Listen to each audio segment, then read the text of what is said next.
నమస్తే అన్న అందరికీ నమస్కారం. కువైట్ దేశవ్యాప్తంగా మనం చూసుకుంటే ప్రస్తుతం ఉష్ణోగ్రతలు 42 డిగ్రీలకైతే చేరుకోవడం జరిగింది. రాబోయే రోజుల్లో ఇంకా ఉష్ణోగ్రతలు పెరుగుతాయి. ఈ నేపథ్యంలో విద్యుత్ మరియు నీటి వ్యవహారాల మంత్రిత్వ శాఖ కీలక ప్రకటన చేసింది. రోజు రోజుకు విద్యుత్ లోడ్ పెరిగిపోతూ ఉంది, నీటి వినియోగం పెరుగుతూ ఉంది. కువైట్ లోని ప్రజలు తమకు సహకరించాలని చెప్పేసి విద్యుత్ మరియు నీటిని పొదుపుగా వాడాలని చెప్పి ప్రకటించింది.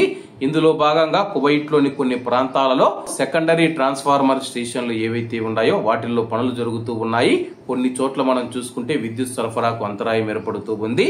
అలాగే విద్యుత్ మరియు నీటి వ్యవహారాల మంత్రిత్వ శాఖ కువైట్ లోని కొన్ని నివాస ప్రాంతాలలో విద్యుత్ సరఫరాకు అంతరాయం ఏర్పడవచ్చని చెప్పి ప్రకటించింది. కువైట్ లోని పరిమిత ప్రాంతాలలో విద్యుత్ అంతరాయం, విద్యుత్ కోతలు ఇప్పటికే ప్రారంభమయ్యాయని పేర్కొంది.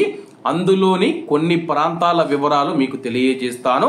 కువైట్ లోని Jleeb al Shuwaikh, Hawally, Mubarak al Kabeer, Sabah al Ahmad, Omariya, Farwaniya, Qadeem Jahra, Abu Fatira, West Abdullah al Mubarak, Jaber al Ahmad, Saud Jahra, Fahaheel, Hadiya, Abdullah al Mubarak, Salmiya, తూర్పు Hawally, Khaitan, Funaitees, Sabah Salem, Sabahiya, Mahboula, Saad Abdullah, Jaber Ali, Sulaibikhat, Mangaf, Umm al Hayman, Rabiya మరియు al సలాం ప్రాంతాలలో విద్యుత్ సరఫరాకు అంతరాయం ఏర్పడే అవకాశం ఉందని చెప్పి విద్యుత్ మరియు నీటి వ్యవహారాల మంత్రిత్వ శాఖ ప్రకటించింది. ఇప్పటికే ఈ ప్రాంతాలలో కరెంటు తీస్తూ ఉన్నాము.